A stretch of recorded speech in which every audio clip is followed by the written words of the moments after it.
Kalau dia kasih signal jelas ke kita juga harus kasih signal jelas ke dia. Tidak adil kalau misalnya dia jelas ke kita, kitanya nggak jelas sama dia.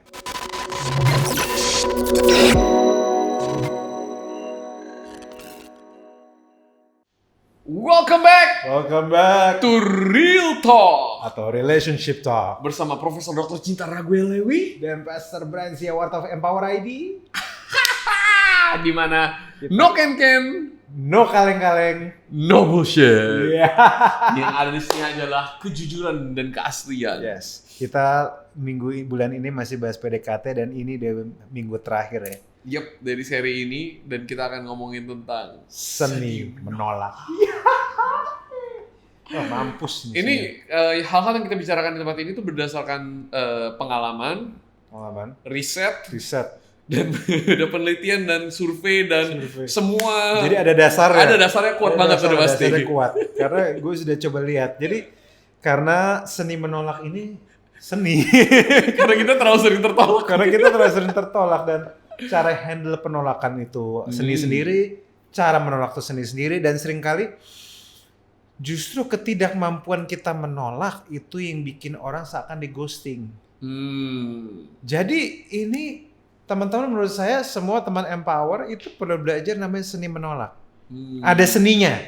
Jadi nggak langsung berarti lu jelek, gue nggak suka sama lu. Bisa disantet lo habis itu kan.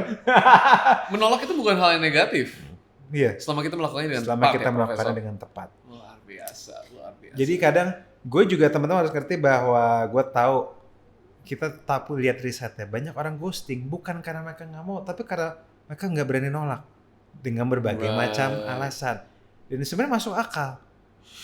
Tapi gue juga percaya bahwa kadang memang setiap kasus beda-beda. Yeah. Tentu ya, Pastor Bray. Tapi kadang dalam banyak hal memang di dalam prinsip kejelasan kita harus beneran say no. Supaya dia jelas. Right. Kalau dia kasih signal jelas ke kita juga harus kasih signal jelas ke dia.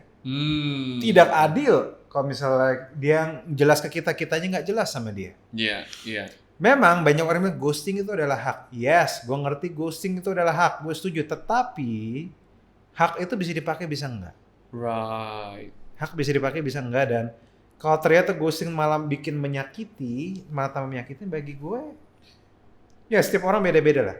Tapi gue percaya kita perlu, mau lu nanti lu ghosting, tim ghosting atau lu tim apa, kita perlu belajar seni menolak dengan baik. Right. Ini menurut gue penting banget karena dalam perjalanan percintaan gue juga udah mengalami yang namanya penolakan yang sakit, yang kurang baik, penolakan yang baik juga pernah, yang membuat gue tetap merasa gue adalah manusia yang berharga, cuma memang tidak pas. Tapi juga penolakan yang tidak jelas juga yang membuat gue tergantung. Dan itu menurut gue luar biasa banget kalau kita bisa belajar seni ini. Nah, pertanyaan pertama yang mungkin gue penasaran, Profesor Dokter, apakah kita harus menolak? Maksudnya misalnya nih, tiba-tiba out of the blue, tiba-tiba ada seseorang yang mungkin kita kira selama ini adalah teman kita, tiba-tiba mengungkapkan perasaannya kepada kita. Ternyata dia cinta kita, dia udah melihat dan nge-stalk dan follow setiap post kita selama 3 tahun terakhir, kitanya aja gak pernah sadar. Dan dia ternyata bilang kayak, gua cinta banget sama lu, mau gak lu jadi pacar gua? Itu kan udah pertanyaan pertama tuh, apakah kita harus langsung tolak? Enggak, lu aneh banget, creepy lu, gua gak mau. Atau kita kasih kesempatan? Nah, bagi teman-teman yang udah jatuh cinta banget, ya ini kan ekspresi 3 tahun udah ngeliatin udah kayak creepy banget kan. Nah, untuk supaya ini membantu teman-teman, jangan lupa lihat video Empower yang minggu lalu. Karena di situ ada triks ya, ada bahasanya. Kalau kamu udah bener nge-pair banget pengen nembak, pakai bahasa itu. Friendzone ya. Untuk pakai yang judul friendzone kalau nggak salah. Karena itu akan membantu kamu untuk mengartikulasikan isi hati dan isi pikiran kamu dengan jelas ke dia. Karena banyak orang nembaknya juga artikulasi nggak jelas. Kamu ngomongnya dia bilang gini bahwa gue udah ngeliatin lu 3 tahun, gue sayang sama lu. Perempuan gitu juga takut. Jadi dia udah nge-stalk gue dari lama. Aduh Tuhan Yesus, gimana janjian. Bahkan kalau cowoknya freak dia bilang gue udah tahu rumah lu. Padahal maksudnya baik maksudnya. Tapi kan jadi takut. Tapi kalau dia ngomong, saya udah perhatiin kamu dari lama. Saya ngeliat kualitasnya bagus banget di kamu. Saya minta maaf, nggak mau ganggu, tapi saya nggak bisa nggak. Saya tahu bahwa saya kamu belum saya tahu cinta nggak bisa dipaksa. Tapi kalau boleh, kalau kamu memang kalau boleh, saya boleh nggak ajak kamu jalan? Yeah. Just to cup of coffee and get to know each other. At least kamu tahu saya maunya apa. So good. At least gitu, ngomongnya harus bener dulu. Iya. Yeah. Karena itu komunikasi atau statement-statement itu ada jembatan ya, yang membantu dia. Nomor satu, teman-teman juga harus ngerti bahwa perempuan itu, especially laki-laki siapapun, itu pas dideketin orang yang aneh, itu pasti siagain aja. Iya. Yeah. Pasti, kenapa nih orang maunya apa nih? Nggak semua perempuan so open-minded itu soalnya. Yeah.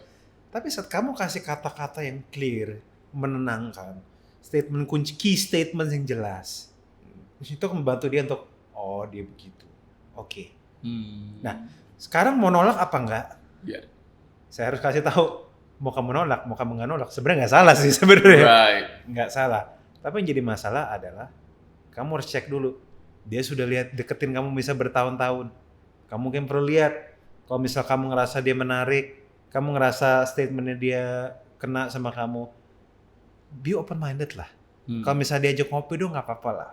Kalau misal kecuali kalau dia memang benar-benar bukan tipe kamu banget ya, kalau kamu bilang nolak ya sudah lah. Cuma kalau misal kamu lihat dia baik, decent, bisa menghargai diri sendiri, at least lumayan wangi gitu maksudnya. Karena kan cewek itu sensitif banget habis dibau. Right. Perempuan itu yang bikin ilfeel sama nggak ilfeel itu paling banyak di bau, bukan di muka. Cowok kan muka kan, tapi bau juga sih. Nah, tapi kalau misalnya cowok decent, saya rasa walaupun kamu belum suka sama dia, kamu single, nggak ada salahnya berteman, ngerti nggak sih? Iya. Cup of coffee. Kalau kamu nggak berani kasih nomor handphone kamu, tukeran email lah. Pernah tahu email kan? Email minimal. Tukeran, gitu nggak apa-apa. That's fine. Right. Supaya ada boundaries ya. Betul.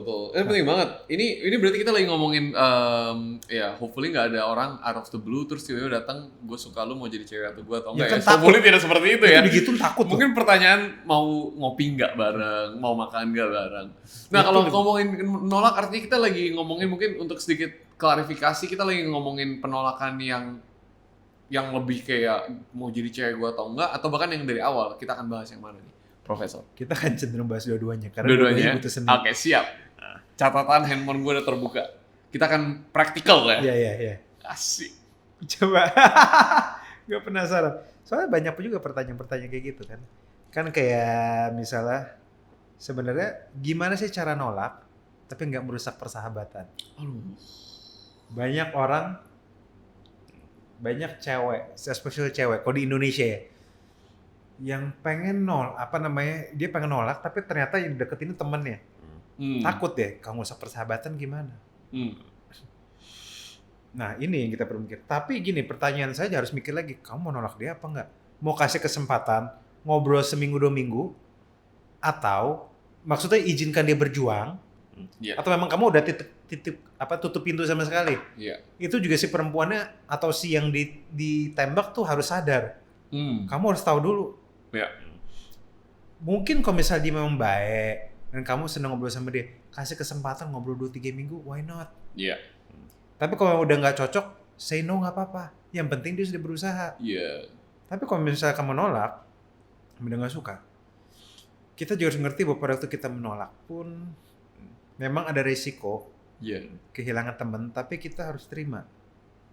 Dalam arti gini, dalam kehidupan resiko kan selalu ada. Tapi gue punya beberapa tips untuk membantu seseorang agar bisa ngomong lebih enak.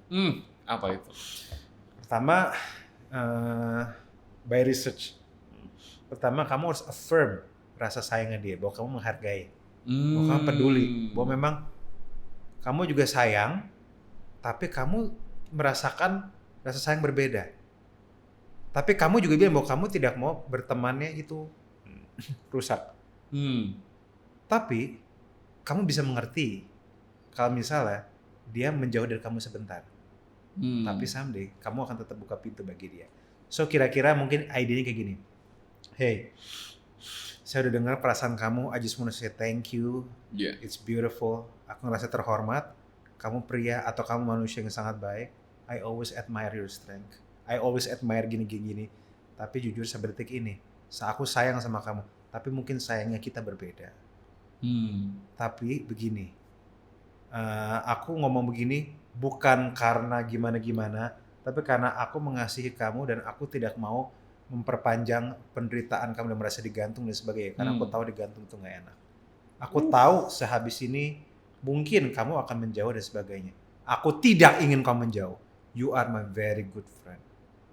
Tapi if you need space, please, aku dengan terpaksa dan berat hati, aku akan izinin kamu.